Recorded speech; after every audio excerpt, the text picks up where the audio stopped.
Monday, the Recording Industry Association of America won the latest round in its battle against Napster. It's time for Napster to stand down and build their business the old-fashioned way. They must seek permission first.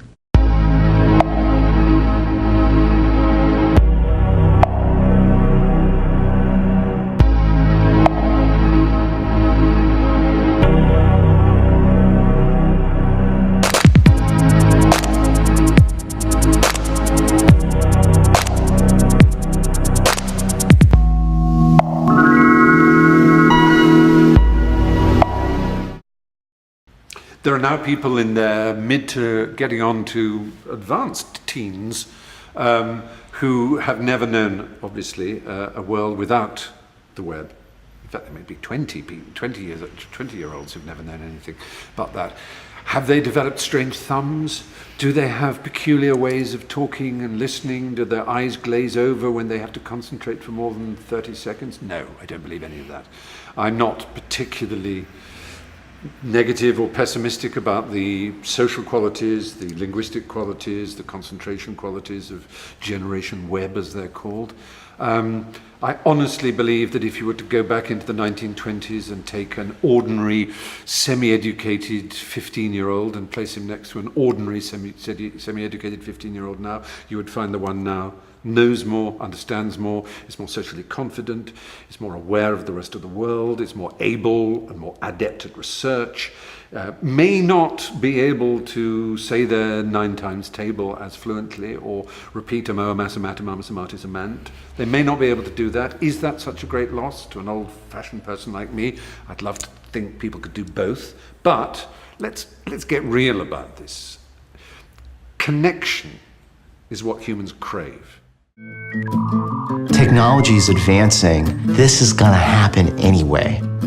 You have a generation of people now who expect their music for free. Don't care how wrong it is, I've got good intentions. It's very difficult to change.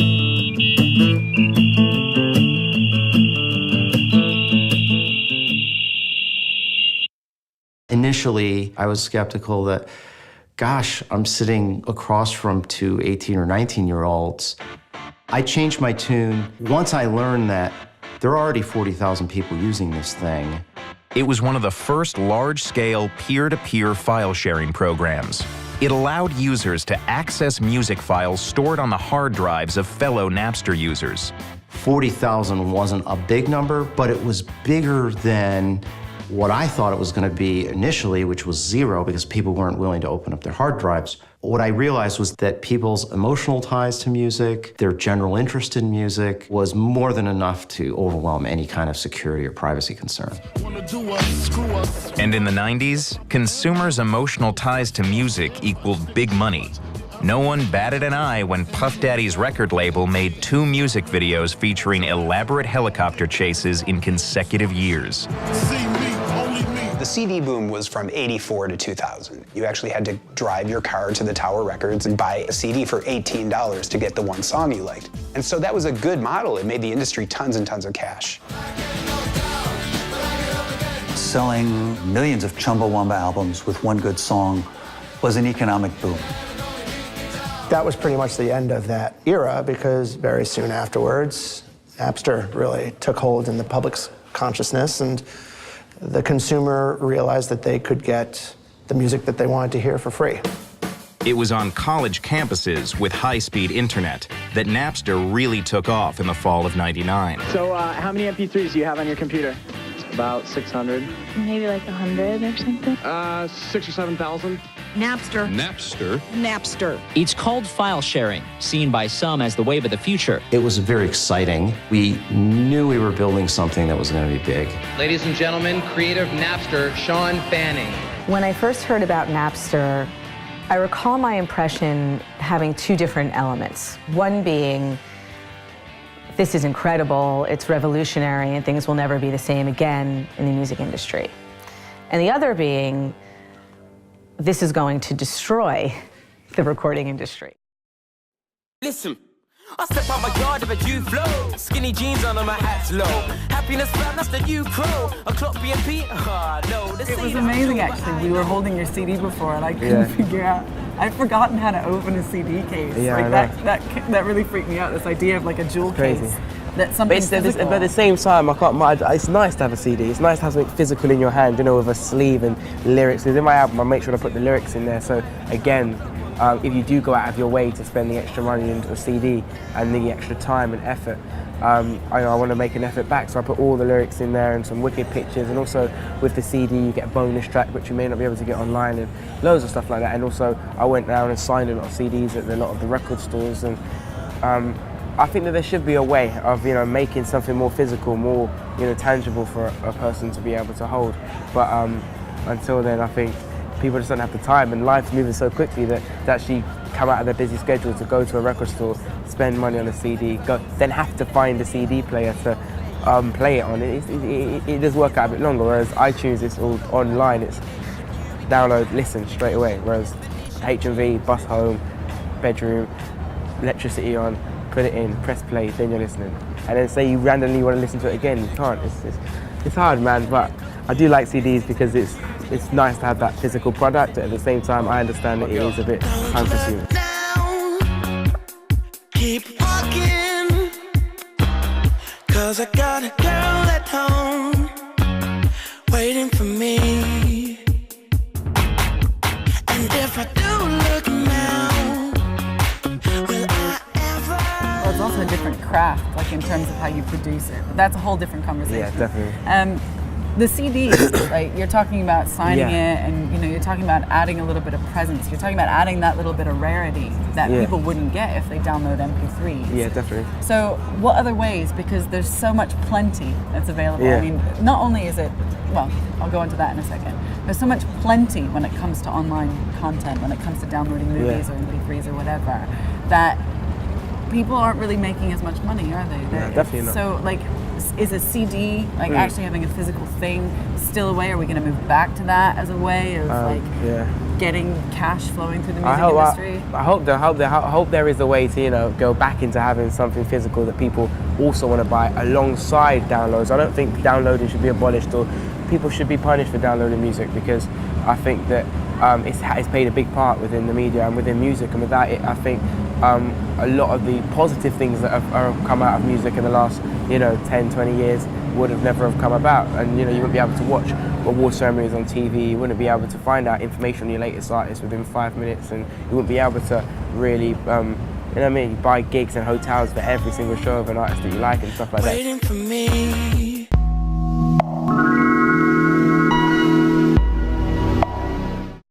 And so, months after Napster's rise, the recording industry began a long legal battle to stop it.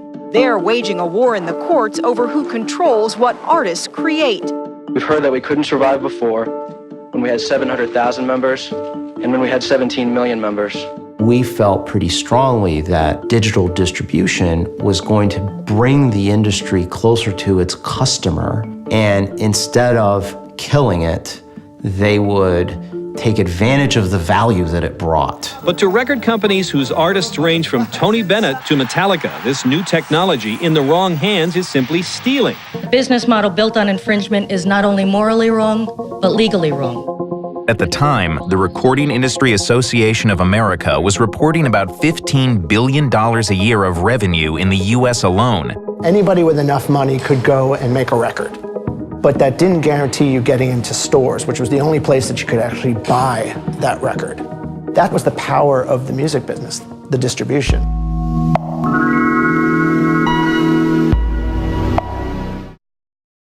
And on today's episode, we are going to be talking about digital distribution, which is something that a lot of people know certain things about, but... Well, they know it exists. They know it exists.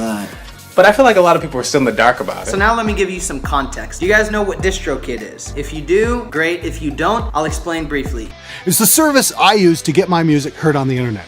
It puts your music on multiple retailers while minimizing the hassle. They get your songs up on the majors like iTunes, Amazon, Google Play, and Spotify, sometimes within hours even, plus over 150 smaller online music retailers as well.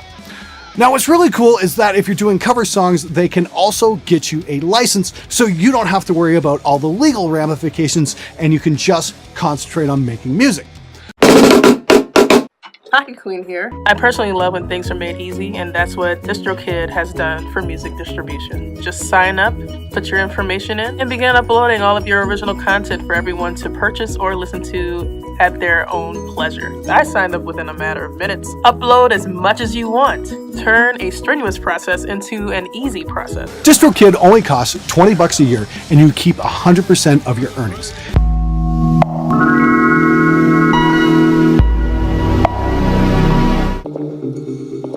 Which streaming service is music to your ears? We're comparing two of the biggest names to see which one comes out on top. This is Apple Music versus Spotify.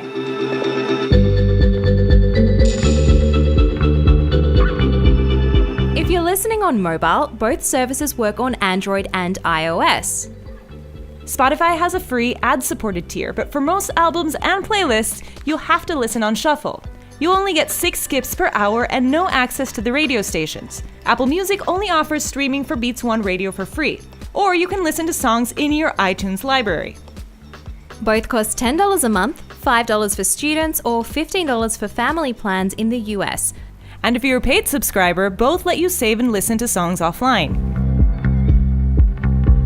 Each streaming service has a big catalog, though Apple Music has 45 million songs versus Spotify's 35 million. You don't always have to listen through the app. The Spotify web interface lets you stream from a browser, while Apple Music has a web widget. While it's not technically a full player, you can still stream from a browser from tools.applemusic.com.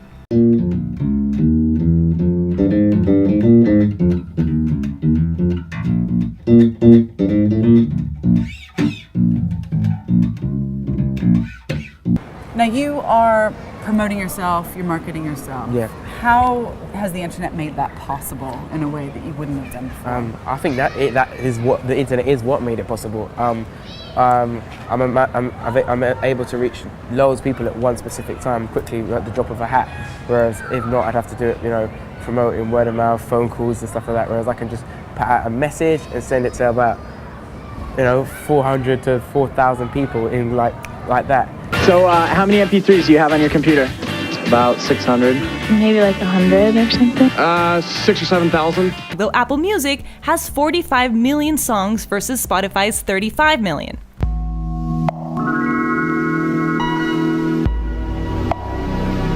While a lot of cultural trash has been created in the internet age, one of the great things about the internet age is that you don't need to rely on one certain media outlet or a handful of certain media outlets to get your music, get your news, get your anything. You can turn off these pieces of cultural trash if you so choose. These days, you don't hear One Direction unless you're fucking looking for some One Direction. And I don't know, if someone wants to hear that, I wouldn't begrudge them some One Direction.